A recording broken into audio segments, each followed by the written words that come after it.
नमस्कार मित्रों, स्वागत है आपका ज्ञान गंगा आयुर्वेद क्लासेस में। My self doctor Anil Kumar Patel, MD anatomy. आज हम लोग रचना शारीर के विषय के बारे में पढ़ेंगे, अर्थात रचना शारीर को सिलेबस को हम लोग को किस तरह से समझना है। क्योंकि जब हम लोग किताब ओपन करते हैं, कोई भी बुक ओपन करते हैं, तो उसमें हम लोग का जो इस समय का प्रेजेंट टाइम में सिलेबस है अकॉर्डिंग टू एनसीईआरटी के अकॉर्डिंग है। अर्थात एनसीईआरटी ने कुछ चेंजेज किए हैं सिलेबस में। अब जो किताबें आई हैं, अभी किताबें इस सिलेबस के अकॉर्डिंग अभी विशेष तौर से मार्केट में नहीं आई है। हम लोग के पास जो बुक है वो पुराने पैटर्न पे है, वो पुराने सिलेबस के पैटर्न पे है। तो कहीं ना कहीं ये जानना ज़रूरी है कि सिलेबस में किस पार्ट को सिलेबस का पर्टिकुलर कौन सा पार्ट बुक में पढ़ना है और कौन सा नहीं पढ़ना है। क्योंकि जब तक हमें सिलेबस का ज्ञान नहीं होगा तब तक हम अपने विषय को उस पर्टिकुलर उस टॉपिक के विषय को हम लोग अच्छे से समझ नहीं पाएंगे। अगर जब हम सिलेबस को अच्छी तरह से समझ लेंगे तो एक एक पॉइंट सिलेबस का पढ़ लेंगे तो हम लोग का हर एक पार्ट कवर हो जाएगा और कोई भी प्रश्न एग्ज़ाम में हमसे बाहर नहीं पूछा जाएगा। ऐसा नहीं लगेगा कि आउट ऑफ सिलेबस होता है सिलेबस का, बट हमें सिलेबस की समझ नहीं होती है। सिलेबस का ज्ञान न होने की वजह से हम लोग मात खा जाते हैं। तो आइए देखते हैं रचना शारीर के जो प्रथम प्रश्न पत्र है, जिसमें हम लोग देखते हैं कि जो प्रथम प्रश्न पत्र में पहला चैप्टर क्या होता है, जैसा कि जो पढ़ने के हिसाब से सिलेबस है उसके देखेंगे शारीर उपक्रमणीय शारीर। जो प्रथम टॉपिक है, पहला टॉपिक है शारीर उपक्रमणीय शारीर है। उसमें देखेंगे क्या क्या पढ़ना है। तो देखेंगे शारीर, इस जैसा कि नाम है शारीर उपक्रमणीय शारीर, तो इसके अंतर्गत पढ़ना क्या है, शरीर एवं शारीर की व्याख्या। तो शरीर क्या है, शारीर क्या है, साथ ही साथ हम शरीरी भी पढ़ लेंगे। शरीरी मतलब आत्मा होता है, तो शरीर शारीर शरीरी यहाँ पढ़ेंगे। हालांकि शरीरी का वर्णन यहाँ है नहीं, फिर भी हमें शरीरी जानना चाहिए। शरीरी मतलब आत्मा होता है। डिफिनीशन ऑफ शरीर एंड शारीर, तो कहने का मतलब शरीर और शारीर की डिफिनीशन परिभाषा की बात यहाँ सिंपली कह रहा है इस पर्टिकुलर पॉइंट में। दूसरा पॉइंट देखेंगे षडंगत्वम अर्थात 6 रीजन ऑफ एब्डोमेन बॉडी। तो बॉडी अर्थात शरीर के जो 6 रीजन बांटे गए हैं उस हिसाब से देखेंगे कि यहाँ पर 6 पार्ट कौन कौन से। तो आचार्य चरक ने शरीर को षडंग शरीर की बात किया है, सुश्रुत ने शरीर के षडंग शरीर की बात किया। तो आचार्य सुश्रुत और चरक के अकॉर्डिंग जो शरीर के षडंग हैं, अर्थात जो किसी ने बोला कि सुश्रुत ने बोला 4 शाखाएं होती है और मध्य शरीर होता है और 5वां सिर होता है। तो इस तरह से चरक सुश्रुत ने अपनी अपनी बातें कही है, उसको जानना है कि चरक और सुश्रुत में क्या बेसिक डिफरेंस है। फिर देखेंगे दूसरा पॉइंट है अंग प्रत्यंग विभाग। अंग प्रत्यंग विभाग या सब डिवीजन की बात कर रहा है। तो अब इससे पहले हमने देखा कि शरीर को 6 रीजन में डिवाइड किया गया है, 6 रीजन ऑफ द बॉडी, अर्थात षडंगत तो शरीर की बात कर रहा है। उसके बाद कर रहा है अंग प्रत्यंग विभाग, अर्थात शरीर के हर एक अंग, अर्थात जो 6 अंग है। जैसे अगर हम बात करें कि 2 बाहु 2 सिर, 2 बाहु 2 पैर, 2 शक्ति अर्थात 2 हाथ 2 पैर, तो प्रत्येक हाथ में भी अगर बात करें कि कितने उसके सब डिविजन्स हो जाएंगे। तो इससे अगर मॉडर्न की तुलना में देखें तो देखेंगे कि जो इनर जो सबसे नज़दीक रहेगा उसको हम लोग आर्म बोलते हैं, उसके बाद 4 आर्म होता है, उसके बाद आपका हैंड प्रॉपर होता है, फिर डिजिट्स या फैलेंजेस होते हैं। तो कुछ इस तरह से इसके सब डिविजन्स हो गए। मॉडर्न अगर आयुर्वेद में बात करेंगे तो बाहु प्रबाहु या इस तरह की चीज़ें नाम दी गई है। तो इसके हम लोग एक एक करके देखेंगे और प्रत्यंग की भी बात है, प्रत्यंगों का भी वर्णन विशेष तौर से पढ़ेंगे। तो प्रत्यंग की संख्या की बात करते हैं तो चरक ने प्रत्यंगों की संख्या 56 बताई है, आचार्य काश्यप ने प्रत्यंगों की संख्या 87 बताई है। तो यहाँ पर हम कोशिश करेंगे कि जो भी शरीर के अंग है उसके प्रत्यंगों की संख्या, टोटल प्रत्यंगों की संख्या को कुछ संख्या या कुछ नाम जरूर याद रखेंगे। फिर देखेंगे यहाँ पर अंग प्रत्यंग विभाग इंपॉर्टेंट पार्ट है। उसके बाद देखेंगे शरीर शास्त्र विभाग, सबसे इम्पॉर्टेंट पार्ट इस शरीर उपक्रमणीय अध्याय का सबसे इम्पॉर्टेंट है, जो कि समझ में नहीं आता कि शारीर शास्त्र विभाग में लिखना क्या है। प्रश्न आता है शारीर शास्त्र विभाग, तो बच्चे सिर्फ रचना शारीर क्रिया शारीर लिखकर ही छोड़ देते हैं कि रचना शारीर रचना प्रतिपादकम रचना शारीरम कुछ इस तरह से और क्रिया प्रतिपादकम कुछ इस तरह से क्रिया शारीर की डिफिनीशन लिखकर छोड़ देते हैं। लेकिन ध्यान देना है कि शारीर शास्त्र विभाग, तो शारीर शास्त्र विभाग अर्थात शारीर के शास्त्र, अर्थात जो चरक संहिता सुश्रुत संहिता के जो शारीर स्थान के जो 10 चैप्टर होते हैं उनका वर्णन यहाँ करना है। तो शारीर शास्त्र विभाग में चरक संहिता सुश्रुत संहिता के जो शारीर स्थान के जो चरक ने 8 चैप्टर, सुश्रुत ने 10 चैप्टर बताए शारीर स्थान में, उनके नामों के बारे में लिखना है, उनके नामों के बारे में लिखना है और साथ ही साथ उनके एक एक 2 लाइन मीनिंग लिखना है कि उस अध्याय में क्या वर्णन आया है। तो ये इंपॉर्टेंट है, वेरी वेरी इंपॉर्टेंट है शारीर शास्त्र विभाग। फिर देखेंगे उसके नीचे लास्ट पॉइंट है शारीर ज्ञान का प्रयोजन और इसका क्लिनिकल इंपॉर्टेंट। तो हम क्योंकि शारीर ज्ञान अर्थात शारीर शास्त्र की बात कर रहे हैं, शारीर को हम लोग क्यों पढ़ते हैं, उसका क्या क्लिनिकल इंपॉर्टेंस है, उसको पढ़ेंगे। दूसरा चैप्टर देखेंगे परिभाषा शारीर। तो परिभाषा शारीर बहुत छोटा सा पार्ट है, ये सिर्फ 4 नंबर का आता है। इससे पहले शरीर उपकमणि शारीर अध्याय 6 नंबर का प्रश्न पूछा जाएगा। टोटल इसमें 6 नंबर पूछे जाएंगे। देखेंगे परिभाषा शारीर में क्या है, कुछ शब्द होते हैं, कुछ परिभाषा होती है। कुर्च, कंडरा, जाल, अस्थि संघात, सीमंत, सेवनी, रज्जू और लसिका। लसिका भी इसी के साथ साथ कर दिया है, जो कि अभी लेटेस्ट है। इसमें अभी लसिका अलग से था, ओल्ड सिलेबस में लसिका अलग था, लेकिन यहाँ पर परिभाषा शारीर के अंतर्गत आ गया है। फिर देखेंगे टर्मिनोलॉजी रिलेटेड टू द षडंग शरीर। तो षडंग शरीर से रिलेटेड जो भी कुछ टर्मिनोलॉजी है, जो उसके शरीर के पार्ट है, उसका नाम हम लोग देखेंगे। फिर थर्ड चैप्टर है गर्भ शारीर। गर्भ शारीर सबसे इंपॉर्टेंट है ये चैप्टर, क्योंकि इसमें 15 नंबर के प्रश्न पूछे जाते हैं, तो इसको बहुत अच्छे से पढ़िएगा। देखेंगे क्या क्या चीज़ें, गर्भ की व्याख्या है अर्थात डिफिनेशन ऑफ गर्भ है, इजी है, कोई दिक्कत नहीं है। कॉन्सेप्ट ऑफ शुक्र एवं आर्तो। कॉन्सेप्ट ऑफ शुक्र आर्तो अर्थात शुक्र को एज ए शुक्र की बात करें तो शुक्र एज ए धातु, अर्थात जैसे कहते हैं ना कि शरीर में धातुएं 7 होती हैं, रस, रक्त, मांस, मेद, अस्थि, मज्जा, शुक्र। तो ये तो शरीर में शुक्र एज ए धातु है, अर्थात जो स्त्री पुरुष दोनों में पाया जाता है। लेकिन शुक्र एज ए बीज, शुक्र एज ए बीज मतलब जिसको हम लोग कोरिलेट कर सकते हैं कि स्पर्मेटोजोआ या सीमेन से, तो शुक्र एज ए बीज पढ़ेंगे तो सिर्फ पुरुषों में होता है, स्त्रियों में नहीं होता है। फिर उसके बाद देखेंगे कि कॉन्सेप्ट ऑफ आर्तो। तो आर्तो का कॉन्सेप्ट इसी तरह से जैसा शुक्र का कॉन्सेप्ट, उसी तरह से आर्तो के कॉन्सेप्ट को देखेंगे, अर्थात आर्तो या रज की बात करते हैं।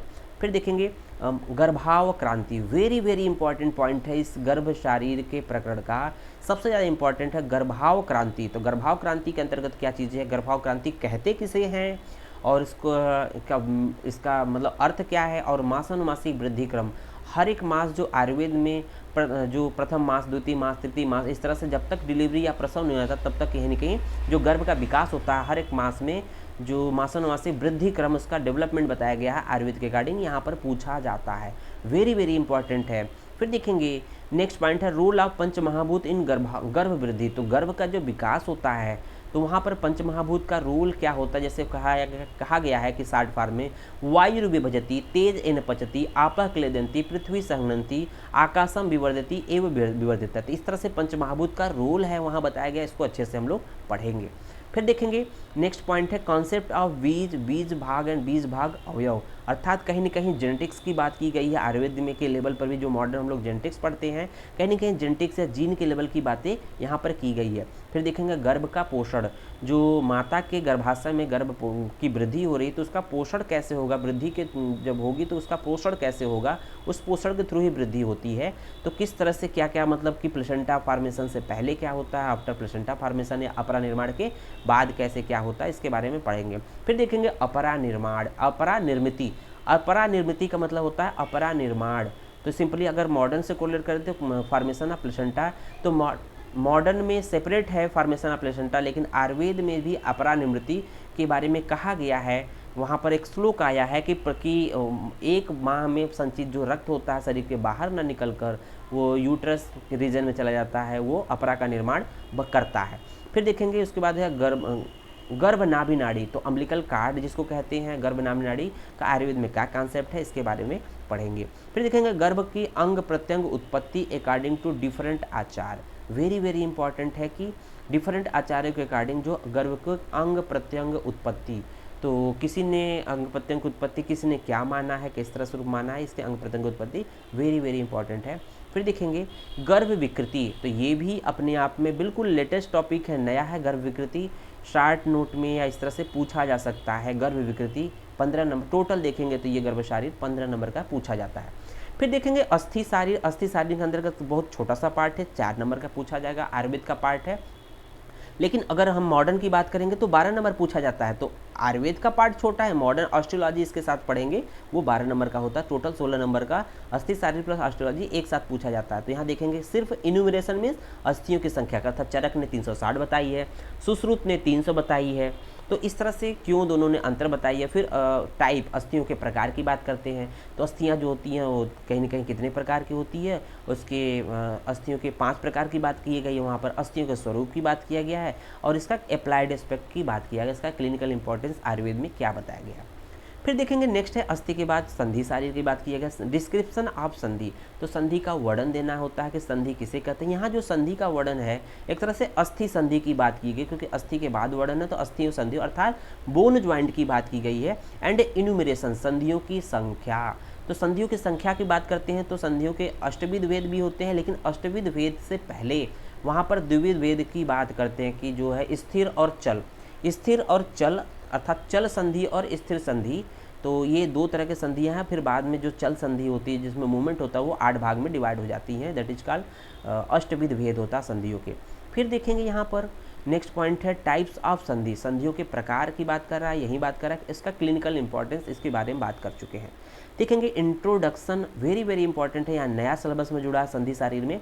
इंट्रोडक्शन ऑफ डिजीजेज ऑफ संधि एक्सप्लेन्ड इन आयुर्वेदा, तो आयुर्वेद में भी कुछ ऐसी व्याधियाँ हैं जो कि संधिगत व्याधियाँ हैं, जो कि व्याधियाँ सिर्फ जॉइंट्स में होती हैं, आयुर्वेद में वर्णित है। जैसे आमवात है, संधिवात है, आमवात है, संधिवात है, गाउट है या वात रक्त है, ये सब चीज़ें वर्णन है आपके आयुर्वेद में, इनका एक शॉर्ट कट बताना है। फिर देखेंगे यहाँ पर स्नायु शारीर की बात करें। स्नायु शारीर अर्थात बात करते हैं कि जो ज्वाइंट बन रहा है तो उसको फिक्स करना, तो इसमें लिगामेंट या स्नायु की आवश्यकता होती है। तो यहाँ पर क्या है, कॉन्सेप्ट ऑफ स्नायु एंड इट्स क्लिनिकल इंपॉर्टेंस, तो छोटा सा पार्ट है, 3 नंबर में पूछा जाता है। फिर यहाँ देखेंगे पेशी शारीर की बात करते हैं तो अर्थात जो इसका मॉडर्न एस्पेक्ट होता है, मायोलॉजी की बात करते हैं, मांसपेशियों की बात करते हैं। तो पेशी शारीर क्या है, डिस्क्रिप्शन ऑफ पेशी अर्थात सिंपली पेशी को डिफाइन करना है, परिभाषित करना है। उसकी उत्पत्ति कैसे हुई है, उसके कितने प्रकार होते हैं, उसके स्वरूप और फंक्शन और इसके क्लिनिकल इंपॉर्टेंस के बारे में देखने हैं। फिर देखेंगे 8वां जो टॉपिक है वेरी वेरी इंपॉर्टेंट है और अभी लेटेस्ट ये सिलेबस में आया हुआ है और ये 4 नंबर में पूछा जाएगा। तो नंबर 4 है लेकिन सफिशिएंट है, हम लोग को प्रश्न सिलेबस एक एक पार्ट समझना चाहिए, क्योंकि कहते हैं बूंद बूंद से घड़ा बढ़ता है, तो कहीं ना कहीं ये 4 नंबर भी इम्पॉर्टेंट है। अगर आप इसको नहीं छोड़े, पढ़ते नहीं है तो ये आपके लिए नुकसानदेह है। तो देखेंगे डिस्क्रिप्शन ऑफ पंच भौतिक स्वरूप, तो जो भी केस दंत नख शारीर है ये अभी तक सिलेबस में नहीं था, लेकिन ये इस बार के एनसीएसएम में सिलेबस में आ चुका है। जब से एनसीएसएम का स्वरूप बना हुआ है तब से ये सिलेबस में आया है। तो यहाँ पर देख रहेंगे केस नख दंत का जो है पंच भौतिक स्वरूप के बारे में बात करना है एंड इट्स अप्लाइड वैल्यू, इसका क्या क्लिनिकल वैल्यू है। जैसा कि हम लोग देखते हैं कि किसी डॉक्टर क्लिनिक में जाते हैं तो हम लोग को दांतों को, जैसे कहते हैं ना कि बच्चों को कहते हैं कि मुंह खोलो, टंग दिखाओ, टीथ दिखाओ, या नेल को देखते हैं कि एनीमिक है कि नहीं, या कुछ साइनोसिस है कि नहीं, कुछ इस तरह की चीज़ें यहाँ पर नेल से रिलेटेड डिसऑर्डर या समथिंग दिखाई देता है, तो इसका क्लिनिकल इंपॉर्टेंट है।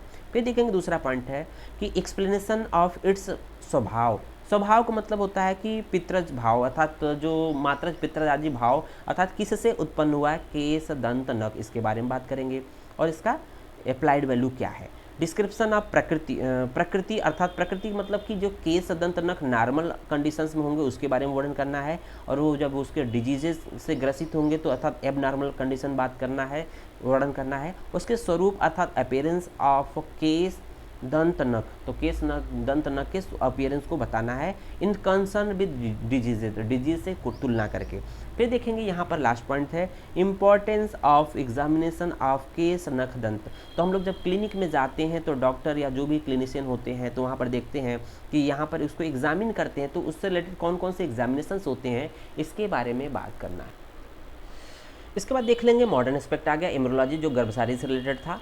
तो इसमें क्या है कि definition and branches of embryology simply है, कुछ सोचना नहीं है। एम्ब्रियो किसे कहते हैं, फीटस किसे कहते हैं, स्पर्म ओवम के बारे में पढ़ना है, अर्थात थोड़ा बहुत हम लोग को स्पर्मेटोजेनेसिस ओजेनेसिस बारे में पढ़ना पड़ेगा क्योंकि कैसे फार्म हुआ है। फिर देखेंगे इन दोनों के फार्म के बाद स्पर्म ओवम के बाद फर्टिलाइजेशन की बात करते हैं। फर्टिलाइजेशन के जस्ट बाद जो होता है ये फर्टिलाइजेशन एम्पुला रीजन में होता है और फैलोपियन ट्यूब के एम्पुला में होता है, और यहाँ पर वहीं से क्लीवेज स्टार्ट हो जाता है। क्लीवेज का मतलब हो जाएगा जो जाइगोट फॉर्मेशन हुआ आफ्टर फर्टिलाइजेशन, उसका क्या होता है क्लीविंग अर्थात सब डिविजन्स होते हैं, 1 सेल से 2 सेल, 2 सेल से 3 सेल, 3 सेल से 4 सेल, 4 से 8, 8 से 16, 16 से 32, ये क्या होता है क्लीवेज वाला पार्ट होता है। फिर देखेंगे germ layer formation and their derivative. तो हम लोग जब कहते हैं कि एम्ब्रियो डेवलप कर रहा है तो उसमें बाइलेमिनर जर्म डिस्क का फॉर्मेशन होता है, ट्राइलेमिनर जर्म डिस्क का फॉर्मेशन। बाइलेमिनर जर्म डिस्क में आउटर जो होता है एक्टोडर्म होता है, इनर जो होता है वो इंडोडर्म होता है। जब ये ट्राइलेमिनर जर्म डिस्क में कन्वर्ट होता है अर्थात जब एक्टोडर्म और इंडोडर्म के बीच में मीजोडर्म आ जाता है, तो जो कि मीजोडर्म जो किसका पार्ट होता है, किससे बनता है, तो हम लोग देखेंगे वहाँ पर इक्टोडर्म से ही मेसोडर्म का फॉर्मेशन होता है। तो इस तरह से यहाँ बात हुई है। फिर देखेंगे लॉ ऑफ हेरिडिटी अर्थात अनुवंशिकता का नियम क्या है। सेक्स डिटर्मिनेशन कि एम्ब्रियो डेवलप हो रहा है, बेबी होगा कि बेबी बॉय होगा कि बेबी गर्ल हो गया, इसका डिटरमाइन कैसे होता है। तो सेक्स क्रोमोसोम्स होता है, एक्स वाई क्रोमोसोम्स होता है जो मेल के कंडीशन होता है, मेल डिसाइडिंग फैक्टर होता है। फिर देखेंगे डिफरेंशिएशन की बात करेंगे। फिर देखेंगे वेरी वेरी इंपॉर्टेंट यहाँ पर क्या है, month wise development of embryo. जो एम्ब्रियो डेवलप कर रहा था, जो आयुर्वेद में बात किए थे कि गर्भ की मासानुमासिक वृद्धि, उसी तरह से मॉडर्न में क्या है, month wise development of embryo, इसको पढ़ना जरूर है। ऐसा नहीं कि आयुर्वेद वाले से काम चल जाएगा, ये भी अलग है, 5 नंबर में पूछा जाएगा। फिर देखेंगे फीटल सर्कुलेशन अर्थात एम्ब्रियोनिक स्टेज में फीटल में जो सर्कुलेशन होता है, ब्लड का न्यूट्रिशन होता है, किस तरह से होता है, प्लेसेंटा फॉर्मेशन किस तरह से होता है, अम्बिलिकल कार्ड फॉर्मेशन के बारे में पढ़ेंगे। ऑस्टियोलॉजी की बात करते हैं तो यहाँ पर वेरी वेरी इंपॉर्टेंट है कि बोन का स्ट्रक्चर। तो बोन को हम लोग सरफेस से देखते हैं तो कुछ इस तरह से दिखाया जाता है, सिलेंड्रिकल पार्ट होता है, मान लीजिए लॉन्ग बोन की बात करें। लेकिन जब इसका लॉन्गिट्यूडनल सेक्शन काट करते हैं तो हमें 2 प्रकार के बोन दिखते हैं। एक कम्पैक्ट जो बोन होता है दैट इज कॉल्ड, जो सैप्ट होता है बोन का, उस रीजन पाया जाता है। जबकि अपर एंड और लोअर एंड में जब देखेंगे तो वहाँ स्पॉन्जी नेचर के दिखाई देते हैं, वहाँ पर कैविटी या स्पेसेस दिखाई देते। तो ये स्ट्रक्चर से पता चलेगा उसके टाइप कितने प्रकार के होते हैं, तो बोन के जो टाइप है। और ऑसिफिकेशन, तो ऑसिफिकेशन का मतलब होता है process of formation of bone is known as ossification. ये 2 प्रकार का होता है, इंडोकॉन्ड्रल और इंट्रामेम्ब्रेनस। इसका डिटेल वर्णन हम लोग पढ़ेंगे। Description of each bone with clinical anatomy, तो शरीर में जितनी भी बोन है उनका एक एक बोन का डिस्क्रिप्शन करना और साथ ही साथ अप्लाइड एस्पेक्ट देखना है। आर्थ्रोलॉजी अर्थात ज्वाइंट की बात करते हैं। आर्थ्रोलॉजी अर्थात ज्वाइंट किसे कहते हैं, उसका स्ट्रक्चर क्या है, उसका टाइप क्या है, उसका मूवमेंट क्या है। फिर देखेंगे description of joint of extremities अर्थात हाथ पैर के जो ज्वाइंट होते हैं अर्थात वो भी उनके डिस्क्राइब करना है। इंटरवर्टिब्रल ज्वाइंट की बात करेंगे तो 2 वर्टिब्री के बीच जो ज्वाइंट होता है उसके डिस्क्राइब करना है। टेम्पोरोमैंडिबुलर ज्वाइंट अर्थात TMJ एक्सप्लेन करना है, their clinical anatomy. Next topic देखेंगे मायोलॉजी है। तो देखेंगे आर्थ्रोलॉजी 10 नंबर का है, ऑस्टियोलॉजी 12 नंबर का। तो इंपॉर्टेंट है, ऐसा नहीं कि छोड़ के चले आएंगे। आर्थ्रोलॉजी 12 नंबर का है, ज्वाइंट भी वेरी वेरी इंपॉर्टेंट है। मायोलॉजी 4 नंबर का, इसको देखेंगे structure and type of muscle, description of importance of muscle. तो कुछ मसल्स की ओरिजिन, इंसर्शन, एक्शन और नर्व सप्लाई और क्लिनिकल एनाटॉमी के बारे में भी पढ़ना है। हम लोग इसको डिटेल में एक एक करके पढ़ेंगे। फिर देखेंगे मस्कुलर मूवमेंट इन योगासन, तो बिल्कुल सिलेबस में नया है। मसल्स मूवमेंट इन योगासन, डिफरेंट जो योगाज होते हैं, योग करते हैं, उसमें कौन कौन किस योग में कौन सी मसल्स का रोल होता है, इन्वॉल्व होता है, उसके बारे में देखना है। नर्वस सिस्टम की बात करेंगे तो नर्वस सिस्टम में सिंपली देखना है, इंट्रोडक्शन देखना है, क्लासिफिकेशन देखना है, अर्थात इसका सिंपली देखना है कि नर्वस सिस्टम कहते किसे हैं, या फिर unit of nervous system that is called neuron, उसके बारे में देखेंगे। क्लासिफिकेशन देखेंगे, क्लासिफिकेशन को हम लोग देखते हैं, नर्वस सिस्टम को जनरली 2 पार्ट में बांटा गया है, सेंट्रल नर्वस सिस्टम और peripheral nervous system. Central nervous system में ब्रेन और स्पाइनल कॉर्ड होता है, पेरीफेरल नर्वस सिस्टम में हम लोग का क्या होता है, ऑटोनॉमिक नर्वस सिस्टम और सोमैटिक नर्वस सिस्टम। तो सोमैटिक होता है, ऑटोनॉमिक। तो सोमैटिक में हम लोग देखते हैं कि सिंपली जो स्पाइनल नर्व और क्रेनियल नर्व आ जाते हैं। क्रेनियल नर्व की संख्या आपकी 12 पेयर होती है, स्पाइनल की संख्या 31 होती है। उसी तरह से हम लोग देखेंगे कि जो ऑटोनॉमिक नर्वस सिस्टम होता है उसमें 2 पार्ट होते हैं। तो उसमें क्या होता है कि एक तरह से सिंपैथेटिक और पैरासिम्पैथेटिक नर्वस सिस्टम। तो इस तरह से हम लोग उसको क्लासिफाई कर लेंगे। मेनिंजेस की बात करेंगे तो ब्रेन के मेनिंजेस और स्पाइनल कार्ड दोनों के मेनिंजेस की बात करेंगे, अर्थात dura mater, arachnoid, pia mater. Description of brain and spinal cord अलग अलग पढ़ना है। Description of peripheral nervous system में क्रेनियल एंड स्पाइनल नर्व पढ़ना है। देखेंगे डिफरेंट प्लेक्सस के बारे में पढ़ना है, तो brachial plexus, cervical plexus, lumbar plexus and sacral nerve plexus के बारे में पढ़ना है। वेरी वेरी इंपॉर्टेंट है क्योंकि ये 14 नंबर में पूछा जाता है। यहाँ पर जो प्लेक्सस की बात करेंगे, प्लेक्सस कोई ना कोई एक एग्जाम में पूछा जाता है और ये शार्ट में 5 नंबर में पूछा जाता है। देखेंगे anatomical consideration of autonomic nervous system, तो ऑटोनॉमिक नर्वस सिस्टम का एनाटॉमिकल कंसिडरेशन देखना अर्थात एनाटॉमी देखनी है। Formation and circulation of cerebrospinal fluid अर्थात CSF का फॉर्मेशन और सर्कुलेशन देखना है, किस तरह से फॉर्म होता है, किस तरह से उसका रेगुलेशन होता है बॉडी में। ब्लड सप्लाई या ब्रेन वेरी वेरी इंपॉर्टेंट है, जिसको बोलते हैं circum of Willis. Blood supply या ब्रेन को हम लोग बोलते हैं circle of Willis, very very important है। उसके साथ ही साथ स्पाइनल कार्ड की ब्लड सप्लाई भी पढ़नी है। तो ब्लड सप्लाई या ब्रेन जिसको सर्कम ऑफ विलिस कहते हैं, वेरी वेरी इंपॉर्टेंट है। इंडोक्राइनोलॉजी में देखेंगे, अर्थात इंडोक्राइन में देखेंगे ग्लैंड्स में, डिस्क्रिप्शन ऑफ इंडोक्राइन ग्लैंड में pituitary gland, thyroid gland, parathyroid gland, thymus gland, pineal gland और सुप्रारीनल ग्लैंड के बारे में पढ़ना है विथ क्लिनिकल एस्पेक्ट, और साथ ही साथ प्रत्येक ग्लैंड की हिस्टोलॉजी ऑफ ऑल ग्लैंड, अर्थात उसके जो टिश्यूज होते हैं उसके बारे में पढ़ना। ये 8 नंबर में पूछा जाएगा, तो इसलिए इंपॉर्टेंट है, मन लगा के पढ़िए। फिर देखेंगे लिम्फेटिक सिस्टम है, लिम्फेटिक सिस्टम में क्या क्या पढ़ना है, तो ये बिल्कुल लिम्फेटिक सिस्टम नया है सिलेबस में, इसको अच्छे से देखिएगा। 4 नंबर का पूछा जाता है। इंट्रोडक्शन किसके बारे में है, structure included in lymphatic system, तो किसके बारे में इंट्रोडक्शन देखना है, लिम्फ वेसल्स क्या होता है, लिम्फ क्या होता है, लिम्फ वेसल्स क्या होता है, लिम्फ नोड क्या होता है, lymph gland with their clinical importance. तो इस तरह से हम लोगों ने रचना शारीर के पेपर फर्स्ट को तरह से क्लियर कट कहा कि किस तरह से हम लोग को क्या पार्ट पढ़ना है। तो इस तरह से हम लोग इसके सेकेंड पेपर के बारे में भी बात करेंगे। धन्यवाद।